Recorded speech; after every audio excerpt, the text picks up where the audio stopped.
So, ang topic natin ngayon is under general psychology. Sa tingin ko, bagay na bagay ito para sa mga nagsisimula pa lang in the field of psychology.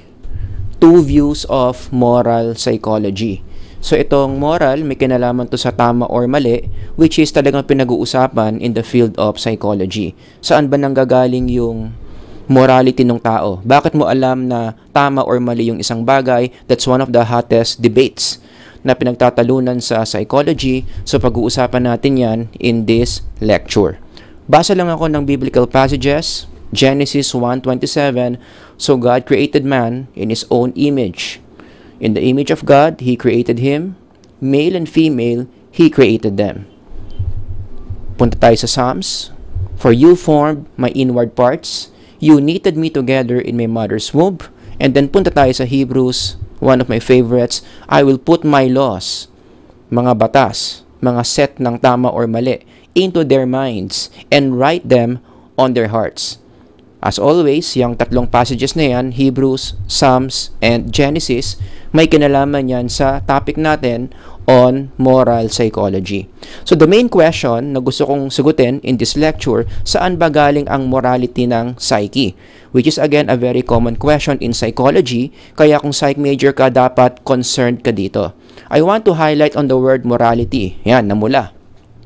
Kasi mahalaga yung word na yan in the field of psychology. Ano bang ibig sabihin ng morality? Punta ka sa online dictionary ng APA, a system of beliefs or set of what? Values relating to right conduct against which behavior is judged to be acceptable or unacceptable. Ganyan ang definition ng APA sa morality. Medyo mahirap intindihin. Mahaba. I'm sure yung mga estudyante dito ayaw tong lalabas sa exam.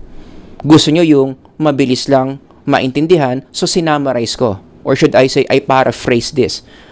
Ang morality is simply your overall awareness kung ano ang tama or mali.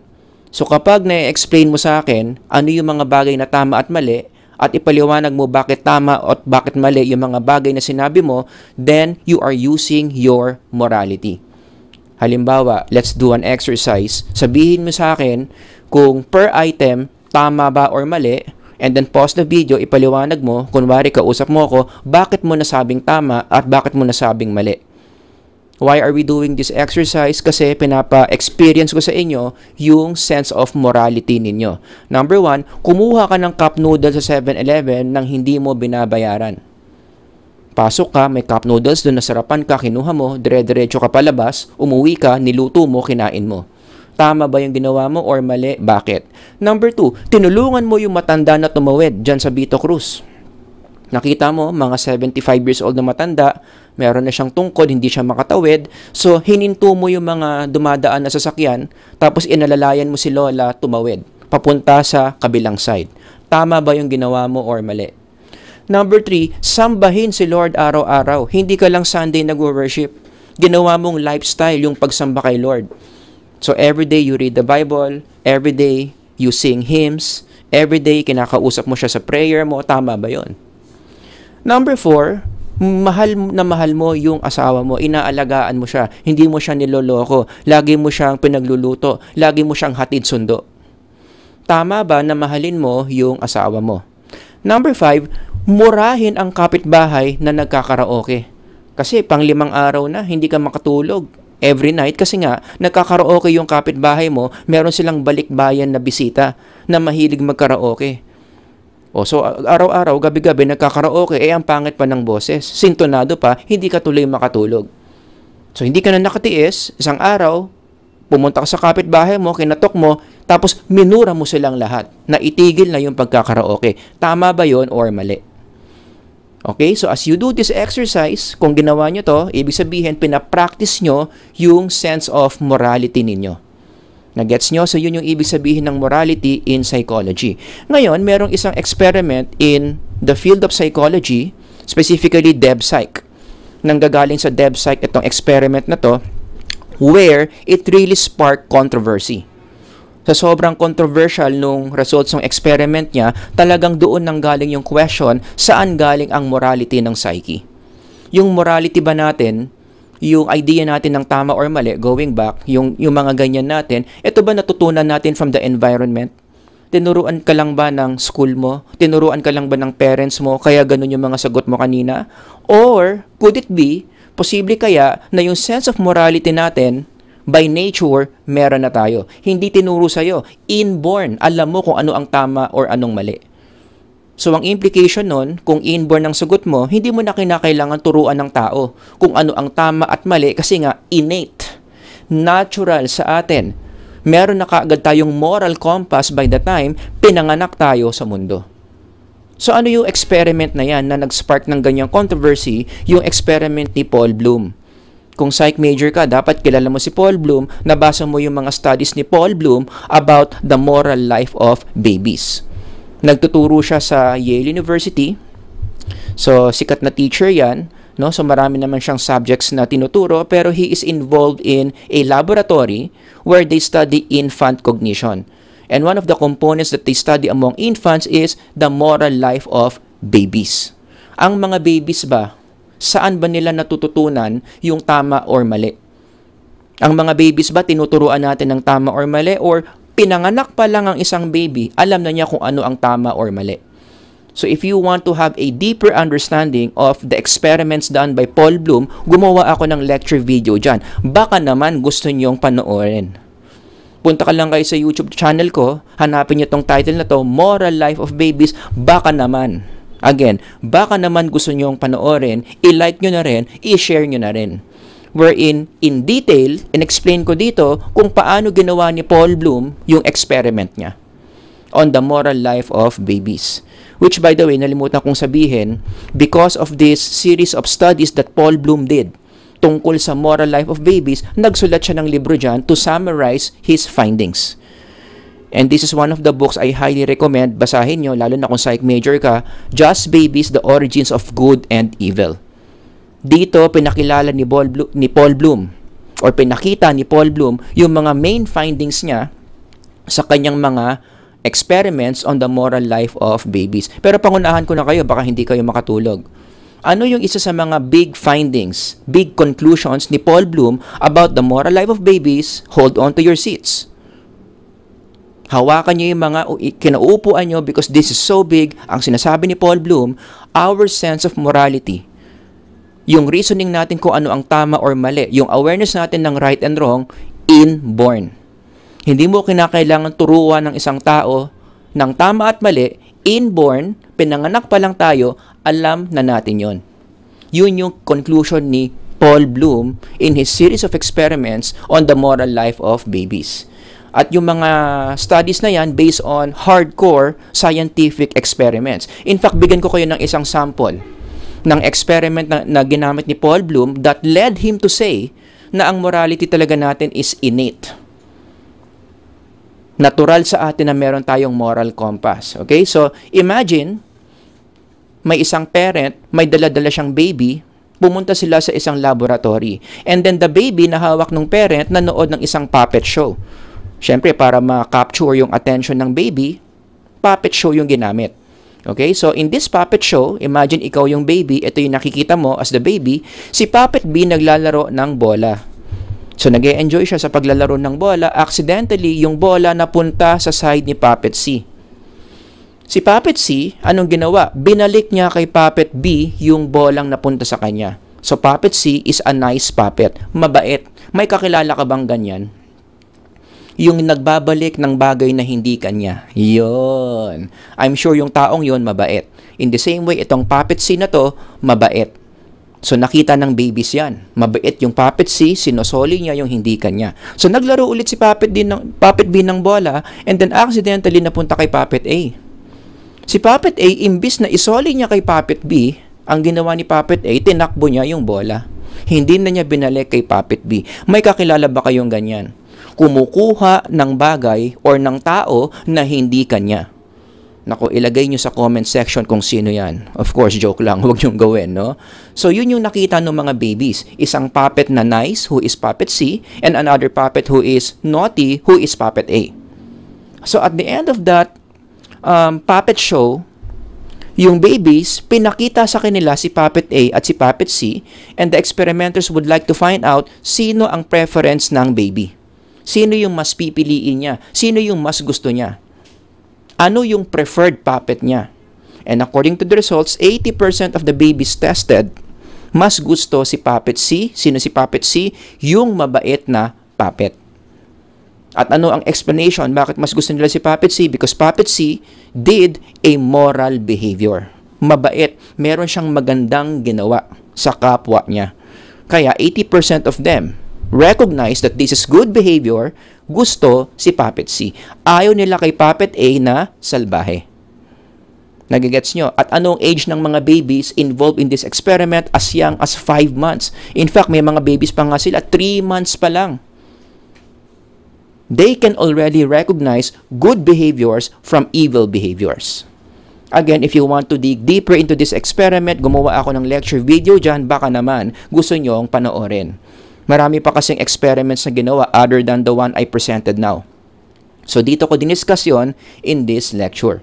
So ang conclusion ngayon ni Paul Bloom, verbatim, he said, babies possess certain moral foundations. The capacity and willingness to judge the actions of others, some sense of justice, gut response to altruism, and nastiness. We are not born empty slates.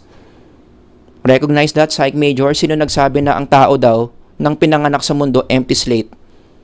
Behaviorism. Specifically sila John Watson, sila B.F. Skinner. Ang sabi nila, para raw tayong blankong bond paper, magkakasulat lang daw yung psyche natin once we interact with the environment via conditioning. Tuturuan na tayo ng mga teachers natin magsulat. Tuturuan ka na ng mga barkada mong magmura. Tuturuan ka na ng mga parents mo na magsimba, mahalin si Lord, so on and so forth. Everything is conditioned by your environment. Behaviorism yon. Pero itong study ni Paul Bloom destroys that assumption by behaviorism. We are not born empty slates. Nung pinanganak tayo, meron na tayong laman. At isa sa mga laman natin is what? Our ability to sense what's right and what's wrong. Meron na tayong internal moral compass. Hindi na kinakailangan ituro sa atin kung ano ang tama or ang mali kasi by nature, our psyche already knows it. Ngayon, gusto ko i-highlight yung word dito na foundation. Everybody say foundation. Wherever you are, say foundation. Would you agree na ang foundation, it implies merong agent na gumawa ng foundation? Walang foundation na natural. Kaya pag narinig mo yung word na foundation, sigurado ginawa yan. Foundation ng bahay, sinong gumawa? Ay di yung engineer ng bahay. Foundation ng building, sinong gumawa? Ay di yung engineer ng building. All foundations are made by a human being. Walang foundation na walang gumawa. When you say something is standing on a certain foundation, that foundation was created. So, i-apply mo yung principle na yan in this usage. Babies possess certain what? Moral foundations. Ano ang agent? Sino ang nag-set ng moral foundation na yan? Isa yan sa mga pinagdidebatihan talaga sa psychology. And if you are going to summarize all the answers given into that question, pwede mo naman mahati sa dalawang grupo lang yan eh. Ano ang or saan nanggaling ang foundation natin in terms of morality? Two options. Pwede mong sabihin that morality is all about the physical world, or you can say that morality is based on the spiritual world. Got that? Yan yung dalawang kampo. Ang origin ng morality, it's physical, versus ang origin ng morality is spiritual. Let's give these names. Doon sa physical camp, ang morality ng tao galing sa physical, yan yung evolution. Doon naman sa kabilang kampo, na ang morality galing sa spiritual camp, yan naman yung biblical. Nagigets nyo? So, pag-uusapan natin yung dalawang yan, and at the end of this lecture, sana meron kang stand.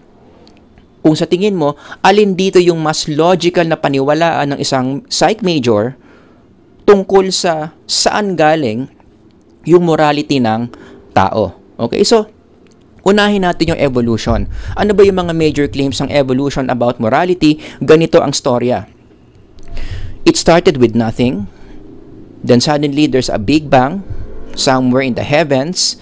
Nung sumabog yan, nagkaroon na ng mga different elements, billions of years, nag-evolve, nabuo yung mundo, billions of years, nagkaroon ng primordial soup, nagkaroon ng mga basic elements, nagkabanggaan yung mga neurons at electrons, nagkaroon ng prokaryote. Ito ro yung unang buhay na nag-exist sa mundo, prokaryotes. Yan daw yung ancestors natin. And then yung mga prokaryotes na yan, patuloy na nabuhay, billions of years na naman, nag-iba-iba yung conditions ng environment hanggang sa nakabuo siya ng brain na simple lang. So, hindi pa niya alam yung tama at mali dito kasi nga simple pa lang yung brain. And then billions of years, evolution na naman nangyari, yung brain naging complex.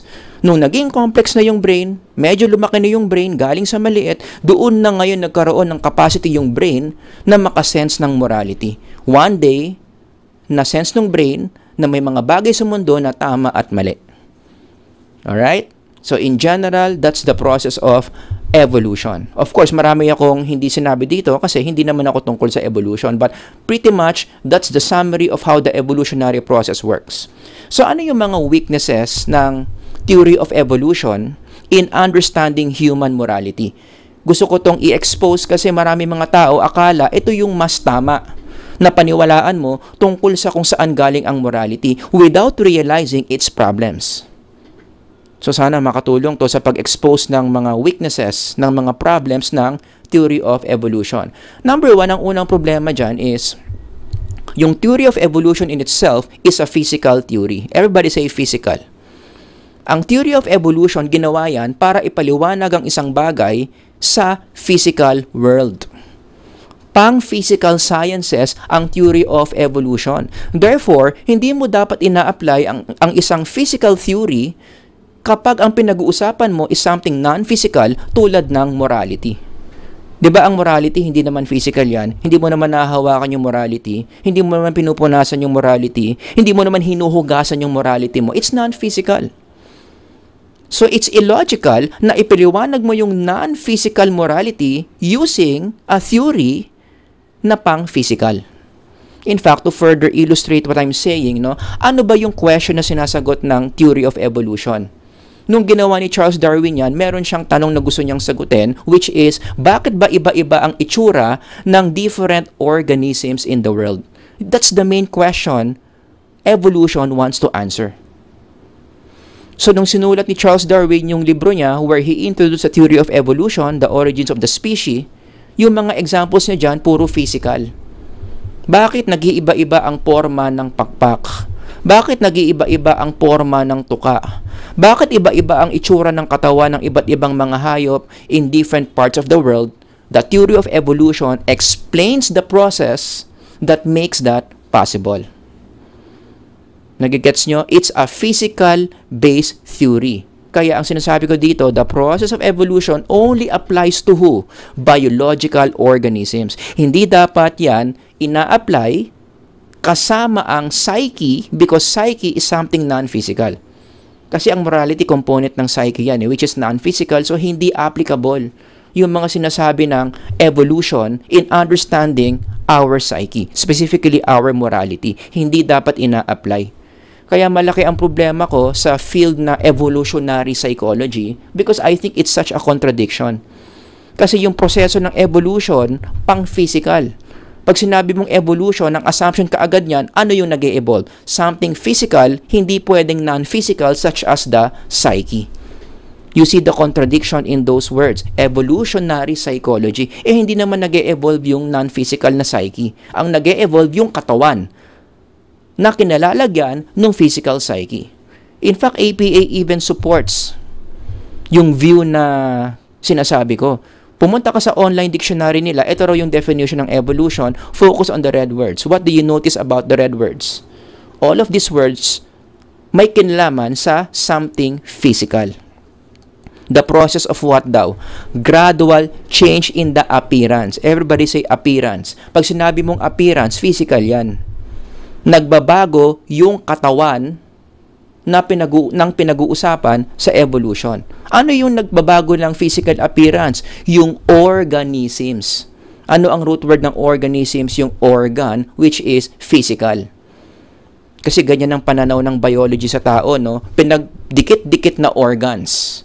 pinagdikit-dikit na systems, digestive system, nervous system, circulatory system, yun yung organism, which is again, physical. Such changes are widely held to account for what? Everybody read, present diversity of living organisms. Bakit iba-iba ang itsura? Iba-iba ang itsura, iba-iba ang kulay, iba-iba ang laki ng mga living organisms. So kung ganyan yung mga tanong mo tungkol sa physical, paano nagpapalit na anyo yung mga physical as time goes by, yan yung evolution. Ulitin ko, kung yan ang topic, hindi mo dapat sinasama yung psyche dyan. Got that? So the theory of evolution cannot explain how our morality develops. Another problem of the theory of evolution is, kung tatanungin mo ang isang evolutionist, where did the first moral principle come from? Sa Tagalog, ano ang unang tama at ang unang mali? Dahil nga ang evolution is a physical theory, hindi nila masagot yung question na yan. Physical siguro pwede. May sagot sila sa physical. Ano ang unang physical organism na nabuhay? Ang sasabihin nila, yung prokaryote. From there, yung prokaryote, nag-evolve na. Billions of years, maya-maya, nakakahinga na, maya-maya, mas naging complex na, maya-maya, naging animal na, naging mikrobyo na, nag-evolve na, naging halaman na, so on and so forth. Alam nila yung physical. Pero, pagdating sa psychological question on what's the first right and what's the first wrong, in the lens of evolution, hindi nila masagot. Na sana, masagot nila kasi ang gandang tanong yun. No? So ano yung unang tama? Ano yung unang mali? The theory of evolution cannot handle that question. Which leads us to problem number 3. Ang isa pang problema sa theory of evolution is it violates a very basic metaphysical principle. Metaphysics is the study of reality, both physical and the non-physical reality. Ang isa sa mga rules sa metaphysics is, as you can see here, physical cannot generate something that is non-physical. Mas maging specific tayo, yung brain, which is a physical entity, hindi niya kayang mag-generate ng mga non-physical elements tulad ng morality. Nagigets nyo? Kaya sa lengguwahe ng metaphysics, the brain can generate the following. Ito yung tama. Ang brain kayang mag-generate ng hormones. Ang brain kayang mag-generate ng electrical signals. Ang brain kayang mag-generate ng neurotransmitter. And we know this in biopsychology. Diba? Ang brain talaga may kakayanan na gumawa ng mga physical elements na yan. Pero ano yung hindi kaya ng brain? Hindi niya kayang mag-generate ng mga bagay na non-physical tulad ng morality, which is our topic right now. Kaya hindi mo pwedeng sabihin na ang morality ay gawa ng brain. Ang brain hindi niya kayang mag-generate ng love. Ang brain hindi niya kayang mag-generate ng mga mabubuting kaugalian. Hindi mo pwedeng sabihin na kaya ka magalang kasi dahil sa brain mo. No, kasi ano yun? Opposite. The brain is physical, being magalang, which is a value, is non-physical. Oh, kaya nga baka kasi masyadong mataas yung level nito, pababain natin ng konti, no? Another example of like this. Physical cannot lead to something non-physical. Hindi mo pwedeng sabihin na ramdam mo na mahal ka ng backpack mo. You see? Kasi ang backpack is purely physical. Yung pagmamahal is non-physical. Hindi pwedeng mag-generate ng something non-physical ang isang purely physical. Nagigets nyo? I'm sure kapag may narinig kang nagsabi niyan, mawiwirduhan ka or matatawa ka. Bro, hindi totoong mahal na mahal ka ng backpack mo. Kaya lang yan nakayakap na mahigpit sa'yo kasi masyadong mahigpit yung handle niyan, pwede mo namang i-adjust. So wag mong sabihin na dahil masikip ang backpack mo, matindi ang kapit sa'yo, mahal ka niyan. Hindi ka mahal niyan. Hindi mo lang in-adjust yung handle. Am I making sense? A physical entity cannot generate something non-physical. O, i-apply mo rin yun sa brain. Hindi mo rin pwedeng sabihin na yung physical brain isang araw, bigla na lang alam na niya kung ano ang tama o ano ang mali. Because when you say that, then you are committing a metaphysical violation. Physical cannot generate something non-physical. Nagigets nyo? O, just to be fair, baka naman sabihin nyo, masyado naman akong against evolution, no? Meron bang maganda sa evolution? Meron bang strength na pwede nating ma-identify kung ang paniniwala mo is morality comes from the brain, which is what evolution is claiming. Pagbigyan na natin, kahit alam nating metaphysical violation yun, pero sige, pagbigyan na natin, ano ang strength niyan kapag ganyan ang pananaw mo?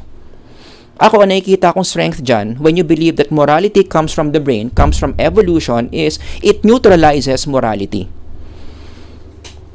Kasi kapag sinabi mo na yung morality galing sa Diyos, which is the second camp, mamaya pag-usapan natin yan, when you say that morality comes from God, dyan nag-aaway-away yung mga tao. Because you have to choose which God created morality. O, tapos pag sinabi mong Christian God, the biblical God, magagalit naman yung mga non-Christians. Paano naman yung mga Diyos na hindi si Yahweh? Paano naman yung mga Diyos ng ganitong religion? So are you saying na hindi sila moral? Ang may karapatan lang ba sa morality? Yung mga Christians. So dyan ngayon nagmumula yung mga away-away. Kaya nagkakagera, kaya nagkakaroon ng cancellation sa social media, so on and so forth. Pero pag sinabi mong ang morality, based yan sa evolution of the brain, mas friendly na idea kasi yan eh. Kasi kung yung paniniwala ko ng tama at mali, iba sa paniniwala mo ng tama or mali. Halimbawa, naniniwala akong okay lang kumuha ng cup noodles sa 7-Eleven na hindi mo binabayaran. Ikaw, hindi ganun paniniwala mo. Naniniwala kang okay lang yon. Well, guess what? We can agree to disagree. Kasi yung explanation bakit tayo magkaiba ng morality, iba yung evolutionary history mo sa evolutionary history ko. So what do? Let's just agree to disagree. It takes a lot of time bago mapalitan yung brain natin to see things differently in connection to morality. So let's just respect each other. Irespeto na lang natin yung magkaibang evolutionary history natin. Your brain is wired differently compared to the wiring of my brain, and that's fine. Ganun ang reasoning sa evolution. Kaya ito yung masikat na theory kasi tugmang-tugma yan sa claims ng inclusivity and diversity and equality. I'm sure marami sa inyo mga favorite words yan. So karamihan ng mga academics, karamihan ng mga social influencers na ganito yung pananaw, inclusion, equality, diversity, most likely magugustuhan nila yung theory of evolution. Kasi tugma yung sinasabi ng evolution sa mga ideas na yan. But wait, we're not yet done. Punta naman tayo sa kabilang side. Doon sa supernatural view or biblical view of morality, where ang sense of morality natin is part of us being created in the image of God.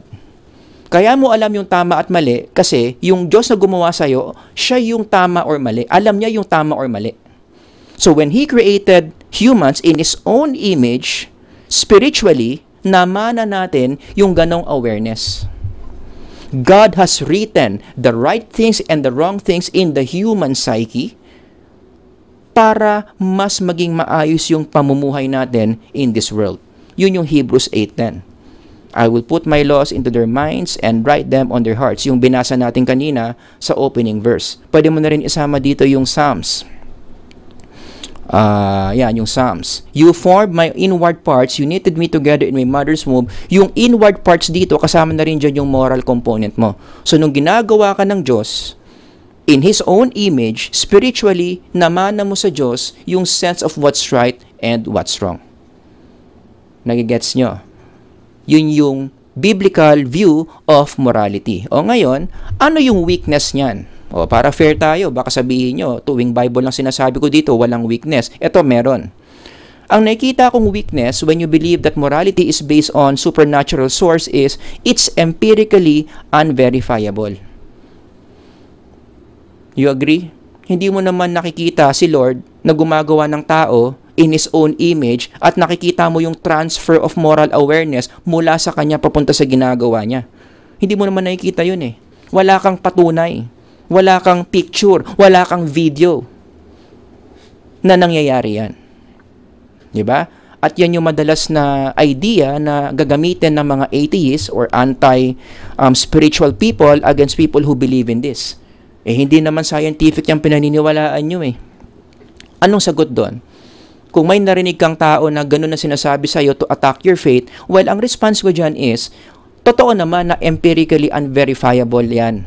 Kasi ang mga statements naman sa Bible, hindi siya scientific. Let me repeat. Statements in the Bible are non-scientific claims. Kaya kapag nagtitesis kayo, nag-run kayo ng one-way ANOVA, ng t-test dependent or t-test independent, tapos dinidiscuss nyo kung bakit ganun yung results nyo, huwag kayo magko-quote ng Bible verse kasi bagsak talaga ang thesis nyo kapag ito yung main arguments nyo to support your statistical results. Because again, the statements in the Bible, hindi naman siya scientific claims. Pero ano ang response ko dyan? Hindi naman scientific yung mga sinasabi ng Bible. Tama, wala tayong duda doon. Wala tayong counter doon. Hindi talaga scientific ang Bible, but it doesn't mean that what the Bible is saying is not true. Hindi porket hindi scientific ang isang idea, ibig sabihin, hindi niya siya totoo. Kasi maraming bagay na hindi scientific, pero totoo. Nagigets nyo? Mahal na mahal mo yung nanay mo. Alam na alam mo na mahal mo yung nanay mo. Alam na alam mo na mahal mo ang pamilya mo, mahal mo yung anak mo, pero bakit mo alam? May nabasa ka bang journal article na nagsasabi na mahal mo yung nanay mo, kaya mo mahal yung nanay mo? Hindi naman eh. Basta alam mo lang na mahal mo yung nanay mo. Basta alam mo lang na mahal mo yung anak mo. Basta alam mo lang na gusto mong mag-basketball. Paano mo nalaman yung mga bagay na yun? Walang journal article na nagsabi sa iyo yan. Hindi ka gumamit ng scientific method para malaman mo yung mga yon. Pero naniniwala kang totoo yung mga bagay na alam mo na yon. And indeed, totoo nga ang mga yon. Pero, hindi ka gumamit ng science. Yun yung point ko. Nagigets nyo? So, kahit hindi pa to verifiable ng science, hindi ibig sabihin, hindi totoo yung idea that our morality is programmed to us by a supernatural being who is God. Ano naman yung strength nung kampo na yan when you believe that morality is supernaturally based? Ang pinaka-strength dito is it fits our everyday experience. Tumingin ka lang sa iba't ibang parts ng environment mo, makakakita ka ng mga little evidences that indeed must nagme-make sense if you believe that morality is based on the supernatural source. Like for example, number 1, bakit ang konsyensya universal? Lahat ng tao sa buong mundo merong konsyensya. Number 2, bakit lahat ng kultura, lahat ng society sa buong mundo meron silang sense of law and justice? May kakilala ba kayo or alam na bansa na kapag pumunta ka sa bansa na yun, walang batas, lahat pwede?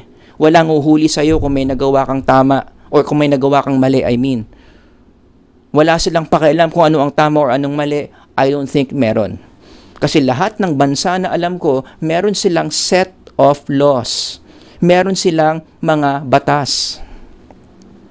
At yung mga batas na yon, doon nang gagaling yung kanilang sense of justice. Kapag may violate kang batas doon, ididemanda ka, haharap ka sa korte nila para makakuha ng justice. Itama yung mga violations mo. Bakit yan universal? Sa evolution kasi, bakit, di ba, ang evolution, napaka-pro-diversity niyan. Kung totoo ang evolution, bakit walang society ang Chamba, nag-evolve siya in such a way na wala siyang sense of right and wrong? Dapat meron yan eh. Kasi nga, evolution is pro-diversity. Bakit wala man lang kahit isang society ang nakachamba, nag-evolve sila na wala silang pakialam sa law and justice? Bakit lahat ng kultura, lahat ng society is universal ang awareness sa law and justice? Hindi kaya ang posibleng sagot dyan, as human beings created in the image of God, a supernatural being has put those laws into our hearts.